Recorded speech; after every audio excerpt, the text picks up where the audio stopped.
17/9/2025 নির্ধারণ করা হয়েছিল এবং এ বিষয়ে 1/9/2025 এবং 2/9/2025 তারিখে সংশ্লিষ্ট কর্তৃপক্ষকে চিঠি পাঠানো হয়। পরবর্তীতে দেখা যায় বিসিবি প্রথমে 19/9/2025 বিকাল 4টা পর্যন্ত এবং পরে 22/9/2025 সন্ধ্যা 6টা পর্যন্ত সময়সীমা বৃদ্ধি করে। সার্বিক বিবেচনায় কমিটির মনে হয়েছে, আমার এই কথাগুলো হচ্ছে তদন্ত কমিটির কথা, সার্বিক বিবেচনায় কমিটির মনে হয়েছে যে এই সময়সীমা যথাযথ কারণ ছাড়াই এবং গোপন উদ্দেশ্যে বাড়ানো হয়েছিল, যাতে পূর্বে মনোনীত কাউন্সিলরদের পরিবর্তন করে পছন্দসই ব্যক্তিদের অন্তর্ভুক্ত করা যায় এবং তাদের পরিচালক হিসেবে নির্বাচিত হওয়ার সুযোগ তৈরি করা যায়। অ্যাডহক কমিটি থেকে কাউন্সিলর নাম পুনঃপ্রেরণের নির্দেশ। বিসিবি জেলা এবং বিভাগীয় সংস্থাগুলোকে অ্যাডহক কমিটি থেকে পুনরায় কাউন্সিলরের নাম পাঠানোর জন্য নির্দেশ দেয়। জাতীয় ক্রীড়া পরিষদ বিভিন্নভাবে জেলা সংস্থার সভাপতিদের প্রভাবিত করে।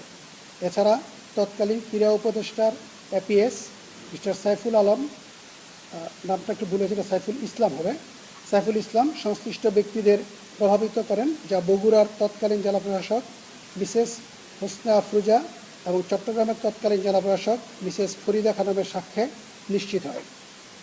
এটি স্থানীয় মনোনয়ন প্রক্রিয়ায় অযৌক্তিক কেন্দ্রীয় হস্তক্ষেপ মনে হলেও এ বিষয়ে মহামান্য হাইকোর্ট বিভাগে চলমান মামলা থাকাতে কমিটি এ বিষয়ে মন্তব্য করেনি। নির্দিষ্ট ব্যক্তিকে মনোনয়নের জন্য চাপ। জেলা বা বিভাগীয় সভাপতিদের উপর সরকারি কর্তৃপক্ষের হস্তক্ষেপে বিশেষ করে এনএসসি কর্মকর্তারা এবং সাবেক উপদেষ্টা আসিফ মাহমুদের এপিএস সাইফুল ইসলাম এর মাধ্যমে নির্দিষ্ট ব্যক্তিদের কাউন্সিলর হিসেবে মনোনীত করার জন্য চাপ প্রয়োগ করা হয়। কমিটির মতে এটি ভোটের ফলাফল প্রভাবিত করার একটি সুসংগঠিত প্রচেষ্টা। অ্যাডহক কমিটির বৈধতা নিয়ে প্রশ্ন। অধিকাংশ অ্যাডহক কমিটির মেয়াদ শেষ হয়ে গিয়েছিল, যদিও তাদের মাধ্যমে কাউন্সিলরের নাম পাঠানো হয়। সংবিধান অনুযায়ী এসব কমিটি মেয়াদ 90 দিনের মধ্যে নির্বাচন সম্পন্ন করে নির্বাহী কমিটির কাছে দায়িত্ব হস্তান্তরের কথা ছিল। অ্যাডহক কমিটি বিষয়ে হাইকোর্টে মামলা চলমান থাকায় কমিটি এ বিষয়ে সরাসরি কোনো মন্তব্য করেনি।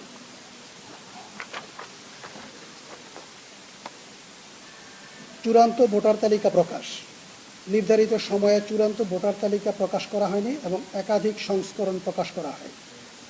23/9/2025 তারিখের ভোটার তালিকায় 6টি জেলার ভোটার ছিল না, কিন্তু 26/9/2025 তারিখের সংশোধিত তালিকায় ওই 6টি জেলার মধ্যে 5টি জেলার ভোটারের নাম অন্তর্ভুক্ত করা হয়। এটি প্রক্রিয়ার স্বচ্ছতা নিয়ে প্রশ্ন তোলে। ক্যাটাগরি 1-এ প্রভাব বিস্তারের লক্ষ্যে অ্যাডহক কমিটিতে নতুন সদস্য অন্তর্ভুক্তির মাধ্যমে বিসিবির অযৌক্তিক হস্তক্ষেপ। কমিটি দেখতে পায় যে 8/9/2025 তারিখে চট্টগ্রাম জেলা অ্যাডহক কমিটির গঠন পরিবর্তন করে 2 জন নতুন সদস্য যোগ করা হয়, ফলে সদস্য সংখ্যা 7 থেকে বৃদ্ধি পেয়ে 9 জনে দাঁড়ায়।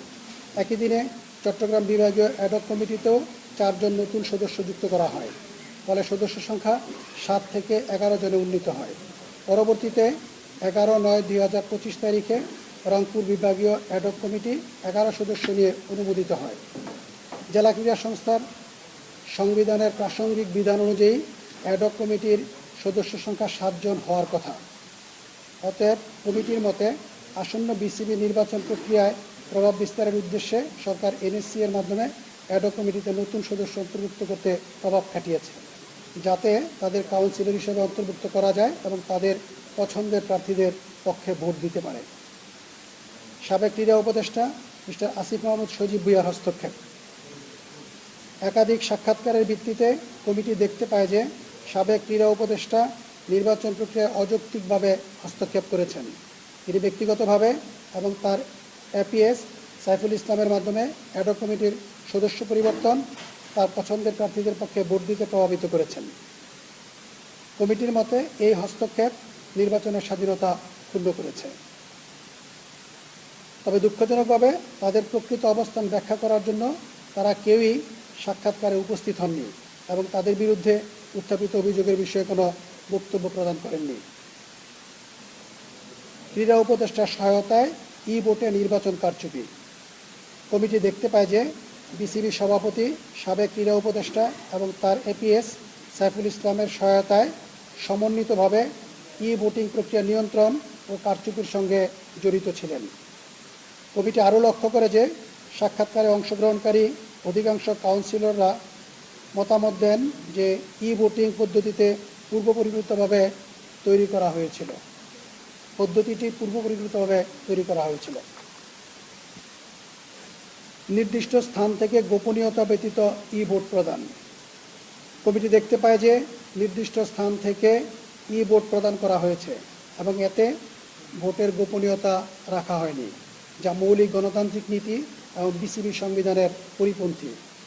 আবার এদের অধিকাংশ ভোটারই ভোটার শারীরিক ভোট গ্রহণের দিনেও ভোট কেন্দ্রে উপস্থিত ছিলেন। সরাসরি ভোট প্রদানের সুযোগ থাকলেও রাজধানীর হোটেল শেরাটনে 5 তারিখ রাতে এক জায়গায় জড়ো হয়েই ভোট দেওয়া হয় এবং এর প্রক্রিয়া কমিটির কাছে ভোট কারসাজি মনে হয়েছে। অ্যাডহক কমিটিতে মিস্টার আমিনুল ইসলাম বুলবুল এবং মিস্টার নাজমুল আবেদিন ফাহিমকে অন্তর্ভুক্ত করা এবং তাদের কাউন্সিলরশিপ নিশ্চিত করতে অযৌক্তিক প্রভাব খাটানো। কমিটি দেখতে পায় যে ক্রীড়া উপদেষ্টা ও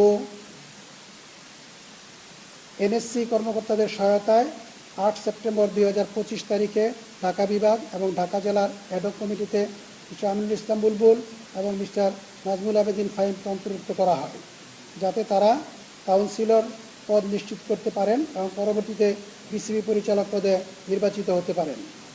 এটি ক্রীড়া উপদেষ্টা পক্ষপাত এবং প্রভাব প্রতিফলিত করে, যারা তাদের পছন্দের ব্যক্তিদের কাউন্সিলর তালিকা অন্তর্ভুক্ত করতে এবং তাদের বিসিবি পরিচালক পদে নির্বাচিত হতে সহায়তা করেছে। এটি গুরুতর ক্ষমতার অপব্যবহার। নির্বাচনের প্রক্রিয়া নিয়ন্ত্রণ। কমিটি দেখতে পায় যে 2025 সালের বিসিবি নির্বাচনকে বিসিবি সভাপতি, সাবেক ক্রীড়া উপদেষ্টা ও অন্যান্য সহযোগীদের সহায়তায় নিয়ন্ত্রণ করেছেন। নির্বাচনী প্রক্রিয়াটি স্বাধীন, ন্যায়সঙ্গত বা স্বচ্ছ ছিল না। 6.3 ক্যাটাগরি 2 মেট্রোপলিটন ক্লাব থেকে অভিযোগ সূত্র 55টি মেট্রোপলিটন ক্লাবের সভাপতি, সেক্রেটারি এবং কাউন্সিলরগণ। অভিযোগের তারিখ 9 মার্চ 2026। নির্বাচনে কারচুপি। কমিটি দেখতে পায় যে মিস্টার আমিনুল ইসলাম বুলবুল এবং সরকারি কর্মকর্তাদের সমন্বিত প্রচেষ্টার মাধ্যমে 2025 সালের বিসিবি নির্বাচনকে কারচুপি করা হয়েছে, যা বিসিবি নির্বাচনের সততা ক্ষুণ্ণ করেছে। ক্লাব কাউন্সিলরদের বক্তব্যের ভিত্তিতে কমিটি আরও দেখেছে যে নির্বাচনের সময় হুমকি প্রদান ও বেআইনিভাবে জবরদস্তি করা হয়েছিল। ভোটিং সিস্টেমের অপব্যবহার।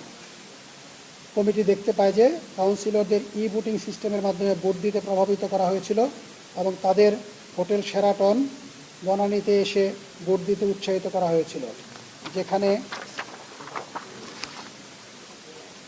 অংশীদার হচ্ছেন বিসিবির বর্তমান সহসভাপতি মিস্টার মোহাম্মদ সাখাওয়াত, যিনি কিনা ওই হোটেলের একজন স্টেক হোল্ডার। কাউন্সিলরদের ভোট দিতে গোপনীয়তা বজায় রাখা হয়নি। কমিটি আরও দেখতে পায় যে ভোটিং সিস্টেমটি নির্বাচনের ফলাফল নিয়ন্ত্রণ করার জন্য ডিজাইন করা হয়েছিল এবং এটি গোপনীয়তা ও স্বচ্ছতার মৌলিক মানদণ্ড পূরণ করতে ব্যর্থ হয়েছে। সময়সীমার পরে মনোনয়ন গ্রহণ। মিস্টার ফারুক আহমেদ। প্রধান নির্বাচন কমিশনারের লিখিত বিবৃতি অনুযায়ী নির্বাচন কমিশন 23/9/2025 তারিখে চূড়ান্ত কাউন্সিলর তালিকা পেয়েছিল, যদিও নির্ধারিত সময় ছিল 22/9/2025। তবে নির্বাচন কমিশন তালিকা সময়ের পরে জমা দেওয়ার কারণ অনুসন্ধান করেনি। অন্যদিকে BCB CEO mister Nazimuddin Chowdhury তার লিখিত বিবৃতিতে উল্লেখ করেছেন যে বোর্ডের অনুমোদনের পরে বিসিবি 22/9/2025 তারিখে কাউন্সিলর তালিকা নির্বাচন কমিশনে পাঠিয়েছে। এছাড়াও এক সাক্ষাৎকারে মিস্টার ফাহিম সিনহা দাবি করেছেন যে কিছু পরিচালক মিস্টার ফারুক আহমেদের মনোনয়ন ফর্ম গ্রহণের বিরোধিতা করেছিলেন। পুনরাবৃত্ত অনুরোধের পরেও কমিটি উক্ত সভার কোনো অডিও বা ভিডিও রেকর্ড পাননি। এই বিপরীত বিবৃতিগুলির প্রেক্ষিতে এবং বিসিবি কমিটি মনে করে যে মিস্টার ফারুক আহমেদ একটি বেআইনি সুবিধা পেয়েছেন, যা নির্বাচনকে প্রশ্নবিদ্ধ করেছে। পছন্দের প্রার্থীদের অনৈতিক সুবিধা প্রদান।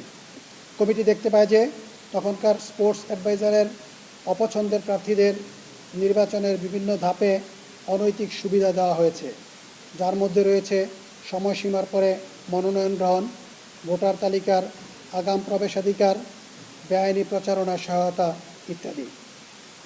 নির্দিষ্ট স্থানে ভোটারদের ভোট প্রদানের জন্য প্রভাবিত করা। কমিটি দেখতে পায় যে ভোটারদের ভোট নির্দিষ্ট স্থানে দিতে নির্দেশ করা হয়েছিল, যা ভোট প্রদানের গোপনীয়তা এবং স্বাতন্ত্র্যকে ক্ষুণ্ণ করেছে। ভোটারদের সরকারি কর্মকর্তাদের উপস্থিতিতে ভোট দিতে বাধ্য করা। কমিটি দেখতে পায় যে ভোটারদের সরকারি কর্মকর্তাদের উপস্থিতিতে তাদের ভোট দিতে বাধ্য করা হয়েছে, যা স্বাধীন ও ন্যায়সঙ্গত নির্বাচনের মূলনীতির সরাসরি লঙ্ঘন। এই কার্যক্রম ভোটারদের স্বাধীনভাবে সিদ্ধান্ত নেওয়ার ক্ষমতাকে ক্ষুণ্ণ করেছে। সামগ্রিক ভোটদান পরিবেশ। কমিটি দেখতে পায় যে সামগ্রিক ভোটদান পরিবেশ স্বাধীন ও ন্যায়সঙ্গত নির্বাচনের জন্য উপযুক্ত ছিল না। নির্বাচনী প্রক্রিয়ায় স্বচ্ছতার অভাব ছিল, ভোটাররা হুমকির মুখে পড়েছিল এবং প্রক্রিয়াগত অনিয়ম ব্যাপকভাবে ঘটেছিল। বিসিবির সংবিধানের লঙ্ঘন। প্রাপ্ত কমিটি দেখতে পায় যে তদন্তে শনাক্তকৃত কার্যক্রমগুলো বিসিবি সংবিধানের একাধিক ধারা লঙ্ঘন করেছে, যার মধ্যে রয়েছে ব্যালটের গোপনীয়তা, প্রার্থীদের সমান সুযোগ এবং স্বাধীন নির্বাচনী প্রক্রিয়ার বিধান লঙ্ঘন। ধারা 3 থেকে অভিযোগ প্রাক্তন ক্রিকেটার ও অন্যান্য। অভিযোগ সূত্র জনাব কাজী মোহাম্মদ ইউসা এবং অন্যান্য প্রাক্তন ক্রিকেটার বা কাউন্সিলরের পক্ষে। অভিযোগের তারিখ ছিল 10 মার্চ 2026। নমিনেশনের আগে বোর্ড সভা ডাকা হয়েছে কিনা। কমিটি দেখতে পায় যে বিসিবি বোর্ড অফ ডিরেক্টরসের 21তম বৈঠকে 10 জন প্রাক্তন ক্রিকেটারকে কাউন্সিলর হিসেবে মনোনয়নের বিষয়টি নথিভুক্ত হয়েছিল এবং বোর্ডের পরিচালকরা জনাব আমিনুল ইসলাম বুলবুলকে অনুমতি দিয়েছিলেন যে তিনি নিজেই প্রাক্তন ক্রিকেটারদের মধ্য থেকে 10 জন কাউন্সিলর মনোনয়ন করতে পারেন এবং অন্যান্য সাক্ষাৎকারকৃত পরিচালকরা তাদের বক্তব্যে এই দাবিটি অস্বীকার করেছেন। এ প্রসঙ্গে কমিটি বিসিবি সিইওকে বোর্ড বৈঠকের অডিও ভিডিও রেকর্ড সরবরাহ করতে অনুরোধ করেছিল, যা এখনও প্রদান করা হয়নি। এর বিপরীতে বিসিবি সিইও 4/4/2025 তারিখে একটি ইমেইলের মাধ্যমে বোর্ড সভার অডিও ভিডিও রেকর্ড সরবরাহের জন্য 3 থেকে 4 সপ্তাহ সময় চেয়েছিলেন, যা কমিটি অযৌক্তিক এবং অসহযোগী মনে করেছে। তাই কমিটি বিশ্বাস করে যে বিসিবি কমিটিকে অডিও ভিডিও রেকর্ড সরবরাহ করতে ইচ্ছুক নয়। সুতরাং বোর্ড অনুমোদন প্রাপ্তির ক্ষেত্রে উত্থাপিত আপত্তি যথাযথ ভিত্তিসম্পন্ন। বিসিবি সভাপতি হিসেবে জনাব আমিনুল ইসলাম বুলবুল কি তার ক্ষমতার বাইরে কাজ করেছিলেন। জনাব আমিনুল ইসলাম বুলবুল, বিসিবি সভাপতি জনাব নিজামুদ্দিন চৌধুরী, বিসিবি সিইও এবং অন্যান্য পরিচালকরা বিসিবি বোর্ডের সিদ্ধান্ত সম্পর্কিত বিবৃতিতে সংঘর্ষপূর্ণ তথ্য প্রদান করেছেন। এছাড়াও কমিটি উক্ত বৈঠকের কোনো ভিডিও বা অডিও রেকর্ড পায়নি, যদিও বিসিবি কর্তৃপক্ষকে বারবার অনুরোধ করা হয়েছিল। অতএব অন্যান্য সাক্ষাৎকারকৃত পরিচালকদের বিবৃতির ভিত্তিতে কমিটি অনুমান করেছে যে জনাব আমিনুল ইসলাম বুলবুল প্রাক্তন ক্রিকেটারদের মধ্যে 10 জন কাউন্সিলর মনোনয়নের জন্য যথাযথভাবে অনুমোদিত ছিলেন না। এছাড়াও বিসিবি সংবিধানের আর্টিকেল 9.3.3 অনুযায়ী সভাপতি এককভাবে 10 জন প্রাক্তন ক্রিকেটারকে কাউন্সিলর মনোনয়নের ক্ষমতা রাখেন না। সুতরাং বিসিবি সভাপতি হিসেবে জনাব আমিনুল ইসলাম বুলবুল একপক্ষীয়ভাবে 10 জন প্রাক্তন ক্রিকেটারকে কাউন্সিলর হিসেবে মনোনয়ন করে তার ক্ষমতার বাইরে কাজ করেছেন। এটি সুস্পষ্ট ক্ষমতার অপব্যবহার এবং বিসিবি সংবিধানের লঙ্ঘন। মনোনয়নের নির্বাচন প্রভাব। কমিটি দেখতে পেয়েছে যে জনাব আমিনুল ইসলাম বুলবুলের একপক্ষীয়ভাবে 10 জন প্রাক্তন ক্রিকেটার মনোনয়ন করা নির্বাচন প্রক্রিয়ায় উল্লেখযোগ্য প্রভাব ফেলেছে, কারণ তিনি ওই কাউন্সিলরদের কাছ থেকে সুবিধা লাভ করেছেন এবং সম্ভাব্যভাবে নির্বাচনের ফলাফলে প্রভাব ফেলেছেন। প্রণালীগত অনুসন্ধান, সংবিধানগত অপ্রতুলতা। বিসিবি সংবিধানের অপ্রতুলতা প্রাপ্তি। কমিটি দেখতে পেয়েছে যে বিসিবি সংবিধান মৌলিকভাবে যথেষ্ট নয় যাতে স্বাধীন, ন্যায্য এবং স্বচ্ছ নির্বাচন নিশ্চিত করা যায়। সংবিধানের কাঠামোগত দুর্বলতা এমন একটি পরিবেশ সৃষ্টি করেছে যেখানে শনাক্তকৃত অনিয়মগুলো ঘটতে সুযোগ পেয়েছে। বিসিবি নির্বাচন নিয়মের অসম্পূর্ণতা প্রাপ্তি। কমিটি দেখতে পেয়েছে যে বিসিবি নির্বাচন নিয়ম 2025 অসম্পূর্ণ এবং অপর্যাপ্ত। ভোটিং, স্বাধীন তত্ত্বাবধান এবং ব্যালট গোপনীয়তার জন্য কোনো ধারা না থাকায় দুর্বলতা সৃষ্টি হয়েছে, যা অপব্যবহারের সুযোগ দিয়েছে। কমিটি কিছু সংস্কারের জন্য সুপারিশ করেছে, এই সুপারিশগুলো অবহিত করছি। বিসিবি সংবিধান সংস্কার।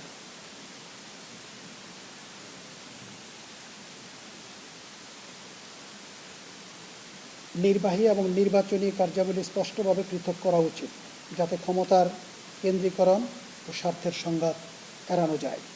একটি স্বাধীন গভর্নেন্স ও এথিক্স কমিটি গঠন করা প্রয়োজন, যা নীতিমালা অনুসরণ, নৈতিকতা এবং জবাবদিহিতা নিশ্চিত করবে। সভাপতি ও অন্যান্য গুরুত্বপূর্ণ কর্মকর্তাদের ক্ষমতা ও দায়িত্ব সুস্পষ্টভাবে নির্ধারণ করতে হবে, যাতে স্বেচ্ছাচারিতা, অনুমোদনহীন কার্যক্রম এবং ক্ষমতার অপব্যবহার রোধ করা যায়। অনিয়ম, দুর্নীতি ও নির্বাচনী কারসাজির রিপোর্ট করার জন্য একটি কার্যকর হুইসেল ব্লোয়ার সুরক্ষা ব্যবস্থা প্রণয়ন করতে হবে। বিসিবি নির্বাচন বিধিমালা সংস্কার। মনোনয়ন, যাচাই বাছাই, প্রচারণা, ভোট গ্রহণ, গণনা এবং নির্বাচন পরবর্তী নিষ্পত্তি সহ নির্বাচন প্রক্রিয়ার সকল ধাপ অন্তর্ভুক্ত করে একটি পূর্ণাঙ্গ ও স্বয়ংসম্পূর্ণ বিধিমালা প্রণয়ন করতে হবে। ভোটিং ব্যবস্থার নিরাপত্তা, গোপনীয়তা, অখণ্ডতা এবং নিরীক্ষাযোগ্যতা নিশ্চিত করার জন্য সুনির্দিষ্ট বিধান প্রণয়ন করা জরুরি। প্রার্থীদের যোগ্যতা যাচাইয়ের জন্য একটি স্বচ্ছ, নিরপেক্ষ এবং যাচাইযোগ্য পদ্ধতি প্রবর্তন করে সেখানে সিদ্ধান্ত গ্রহণের যুক্তিসঙ্গত ব্যাখ্যা রাখতে হবে। নির্বাচন সংক্রান্ত আপত্তি, অভিযোগ ও বিরোধ নিষ্পত্তির জন্য একটি কার্যকর, নির্দিষ্ট সময় সীমাবদ্ধ এবং স্বচ্ছ বিরোধ নিষ্পত্তি কাঠামো গঠন করতে হবে। নির্বাচন কমিশন কাঠামো সংস্কার। সংবিধানে নির্বাচনের সাথে সংশ্লিষ্ট বিধানসমূহ সংশোধন, স্পষ্টীকরণ বা বিস্তারিতভাবে নির্ধারণ করতে হবে, যাতে নির্বাচন প্রক্রিয়া সুসংগঠিত ও কার্যকরভাবে পরিচালিত হয়। একটি স্থায়ী ও স্বাধীন নির্বাচন কমিশন গঠন করা উচিত, যেখানে অবসরপ্রাপ্ত বিচারপতি বা উচ্চ মর্যাদা সম্পন্ন নিরপেক্ষ ব্যক্তিদের অন্তর্ভুক্ত করা হবে। নির্বাচন অনুষ্ঠিত হওয়ার কমপক্ষে 60 দিন পূর্বে ভোটার তালিকা প্রকাশ এবং অন্তত 30 দিনের আপত্তি ও সংশোধনের সময়সীমা নির্ধারণ বাধ্যতামূলক করতে হবে। সকল ভোটিং ব্যবস্থার জন্য নির্বাচন পূর্বে স্বাধীন তৃতীয় পক্ষের নিরাপত্তা নিরীক্ষা বাধ্যতামূলক করা উচিত। আমি আপনাদেরকে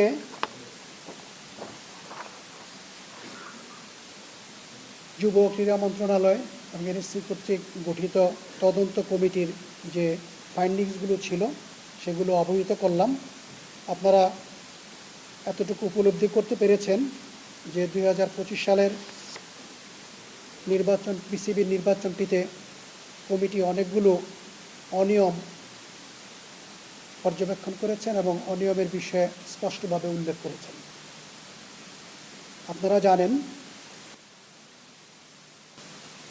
এনএসসি বা জাতীয় ক্রীড়া পরিষদ বাংলাদেশের সকল ক্রীড়াকে সুশৃঙ্খলভাবে পরিচালনা করার জন্য ফেডারেশনগুলোকে নিয়ন্ত্রণ করে থাকে।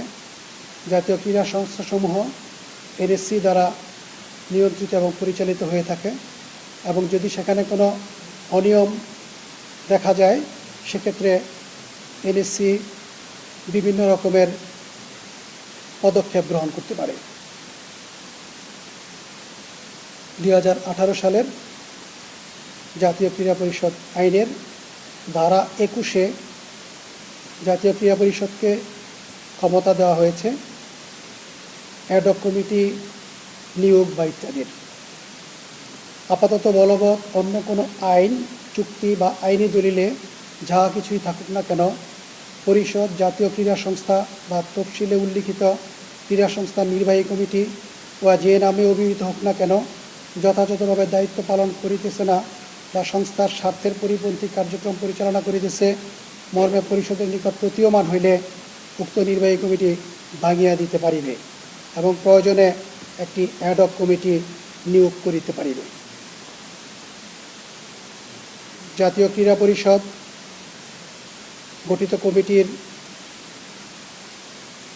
রিপোর্ট পর্যালোচনা করে জাতীয় ক্রীড়া পরিষদ ইতিমধ্যেই বিশ্ব ক্রিকেট নিয়ন্ত্রণ সংস্থা আইসিসির নিকট একটি ইমেল পাঠিয়েছে। সেই ইমেলে এই কমিটিকে ভেঙে দেওয়ার সিদ্ধান্ত জানানো হয়েছে। একই সাথে একটি 11 সদস্য বিশিষ্ট অ্যাডহক কমিটি গঠনের কথাও জানানো হয়েছে। গঠিত অ্যাডহক কমিটি আগামী 3 মাসের মধ্যে একটি নির্বাচিত কমিটি উপহার দিতে বাধ্য থাকবে। একই সাথে আগামী 3 মাস ক্রিকেটের স্বাভাবিক কার্যক্রম যেগুলো আছে সেগুলো পরিচালনা করার জন্য নির্বাচিত কমিটির মতোই ক্ষমতাপ্রাপ্ত থাকবে। আমরা বিশ্বাস করি আমাদের ক্রীড়াঙ্গনের স্বচ্ছতা নিশ্চিত করার জন্য জাতীয় ক্রীড়া পরিষদের নিয়ন্ত্রণাধীন 51টি ফেডারেশন বা অ্যাসোসিয়েশনের সকলেই দেশের রাষ্ট্রীয় আইন বিধিবিধান সকল কিছু অনুসরণ করে এবং অতি অবশ্যই জাতীয় ক্রীড়া পরিষদ আইন অনুসরণ করে স্বচ্ছতার সাথে খেলাধুলা পরিচালনা করবে। ক্রিকেটের সার্বিক উন্নয়নের জন্য জনমনে ক্রিকেট সম্পর্কে স্বচ্ছতা নিশ্চিত করার জন্য মানুষের আশঙ্কা এবং সন্দেহ দূর করার জন্য এনএসসি এই উদ্যোগ নিয়েছে। আমরা আশা করছি আইসিসি থেকে এই বিষয়ে ইতিবাচক রেসপন্স আমরা খুব শীঘ্রই পেয়ে যাব। আমি এ পর্যায়ে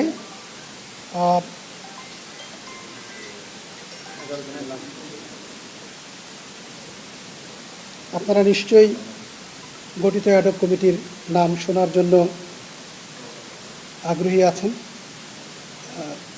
আমি প্রপোজড অ্যাডহক কমিটির নাম ঘোষণা করছি।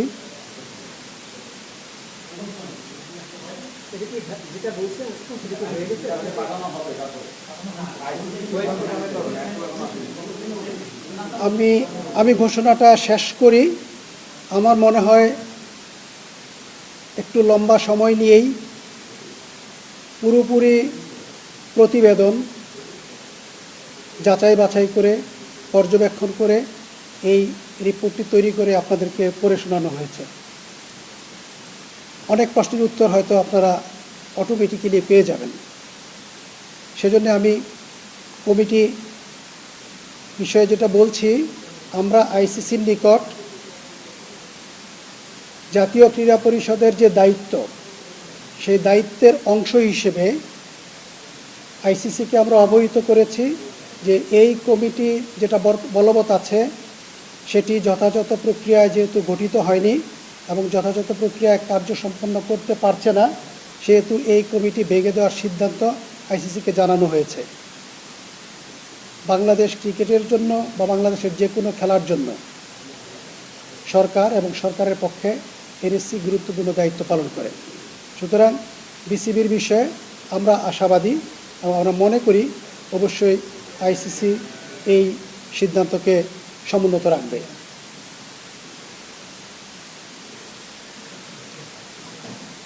নতুন যে অ্যাডহক কমিটি গঠন করা হয়েছে এবং যা আইসিসির নিকট প্রেরণ করা হয়েছে তার সদস্য সংখ্যা মোট 11 জন, সভাপতি সহ।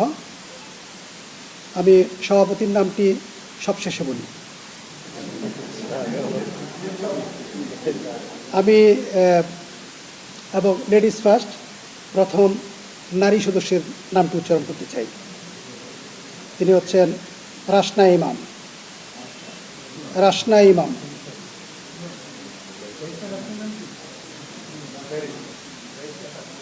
মির্জা ইয়াসির আব্বাস। আমি 11 নম্বর থেকে শুরু করেছি। 9 সৈয়দ ইব্রাহিম আহমেদ, 8 জনাব ইসরাফিল খসরু, 7 জনাব মিনহাজুল আবেদিন নান্নু,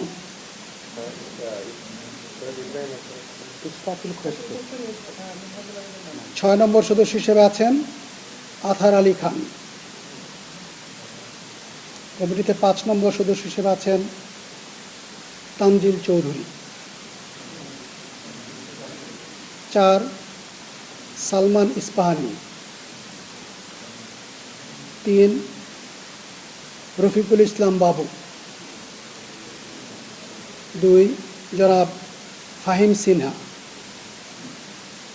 এবং আমাদের বর্তমান অ্যাডহক কমিটির সভাপতি হিসেবে দায়িত্ব পালন করবেন জনাব তামিম ইকবাল।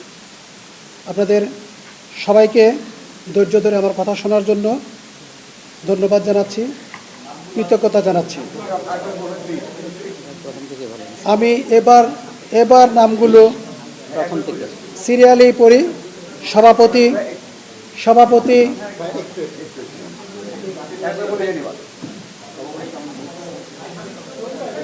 গঠিত অ্যাডহক কমিটির সভাপতি হিসেবে দায়িত্ব পালন করবেন জনাব তামিম ইকবাল।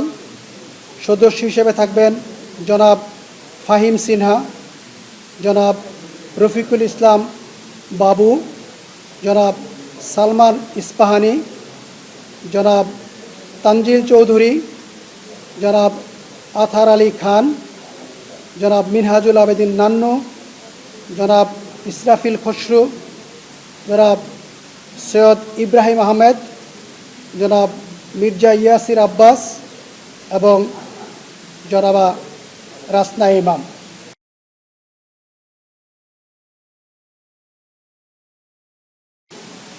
আমার মনে হয় পুরো কমিটির তথ্য আপনাদের কাছে উপস্থাপিত হয়েছে। আপনাদেরকে আবারও ধন্যবাদ জানিয়ে এখানে শেষ করছি। আমি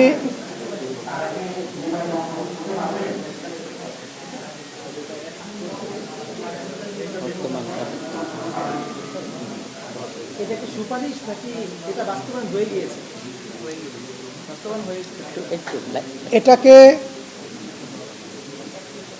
বাস্তবায়িত হিসেবেই বিবেচনা করতে হবে, কারণ আমরা ইতোমধ্যেই সবগুলো বিষয় উল্লেখ করে আইসিসিকে কমিটি ভেঙে দেওয়ার সিদ্ধান্তটি জানিয়েছে এবং একই সাথে অ্যাডহক কমিটি গঠনের সিদ্ধান্ত জানানো হয়েছে।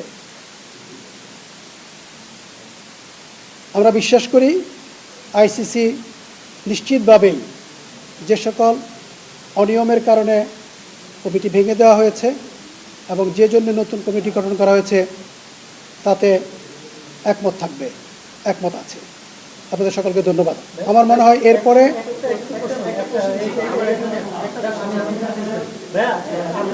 আমি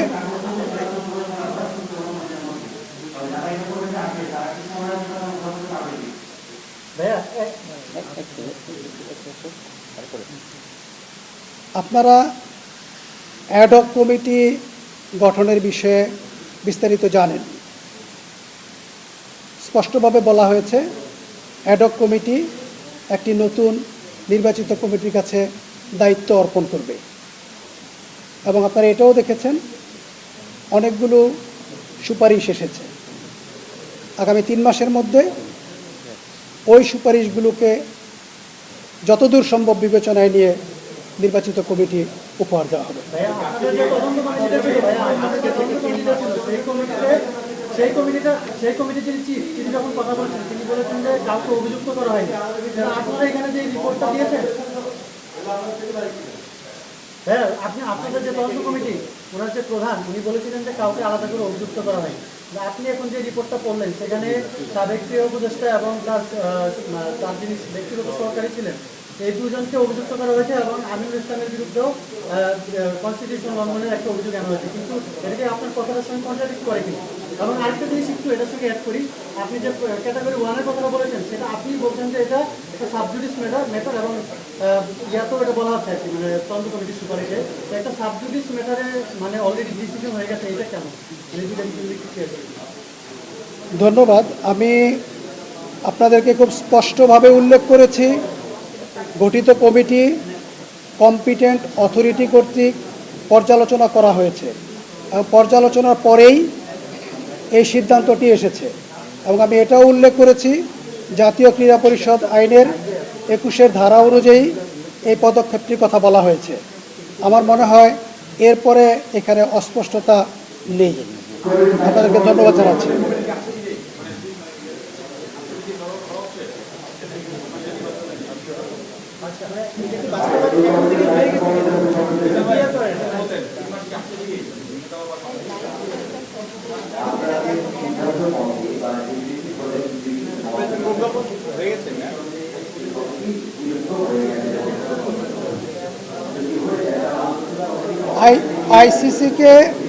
আইসিসিকে বাংলাদেশ সরকারের পক্ষ থেকে এবং বাংলাদেশে ক্রীড়া নিয়ন্ত্রণকারী সংস্থা হিসেবে জাতীয় ক্রীড়া পরিষদের পক্ষ থেকে এই বিষয়গুলো জানিয়ে দেওয়া হয়েছে।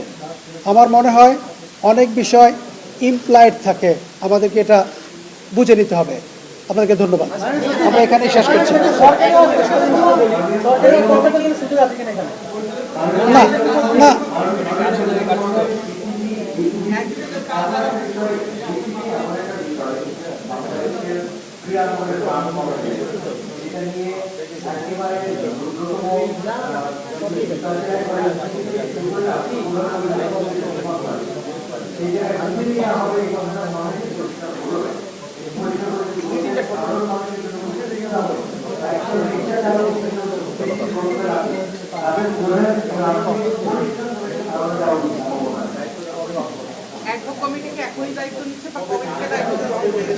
কমিটিকে নির্বাচন করতে পারবে কিনা?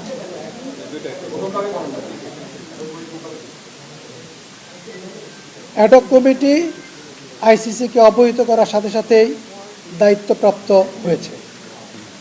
আপনাদেরকে ধন্যবাদ। একটা জিনিস হোয়াট ইফ আইসিসি যদি আপনাদের যে মেইলটা সেটা যদি অ্যাকসেপ্ট না করে তাহলে ওটা কি হবে? আপনারা যেহেতু সরকারের হস্তক্ষেপের একটা হিস্ট্রি থাকে যে অন্যান্য দেশের বোর্ড যখন ভাঙা হয় তখন সরকারের হস্তক্ষেপের অভিযোগে নিষিদ্ধ হওয়ার ঘটনা আছে, আপনারা কি এমন কোনো আশঙ্কা করেন কিনা বা এটা কমিউনিকেশনটা হয়েছে কিনা? না, আমরা মনে করি অত্যন্ত স্বচ্ছতার সাথে কমিটি গঠন করা হয়েছে, কমিটি রিপোর্ট দিয়েছে এবং ওই রিপোর্টকে যথাযথভাবে পর্যালোচনা করেই আইনি কাঠামোর ভিতরে থেকে এই সিদ্ধান্তটি গ্রহণ করা হয়েছে। সুতরাং এই সিদ্ধান্তটি আশা করি অবশ্যই বলবৎ থাকবে। আবারও ধন্যবাদ জানিয়ে আমি শেষ করতে চাচ্ছি। অনেক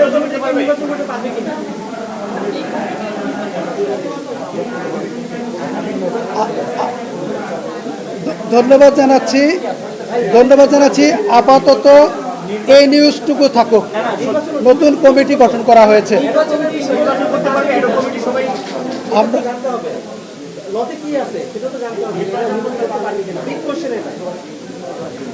এই কোশ্চেনটির উত্তর আমি যেহেতু বললাম, অনেকগুলো সুপারিশ এসেছে অ্যাডহক কমিটি, ওগুলোকে বিবেচনায় নিয়ে যতদূর সম্ভব বাস্তবায়ন করে একটা স্বচ্ছ নির্বাচন উপহার দিবে আমরা আশা করি। আমরা ধন্যবাদ। কোনো যদি দিয়ে প্রশ্নের উত্তর আমরা এখনই না দেই, আমরা দেখি। সকলকে ধন্যবাদ। আসসালামু আলাইকুম।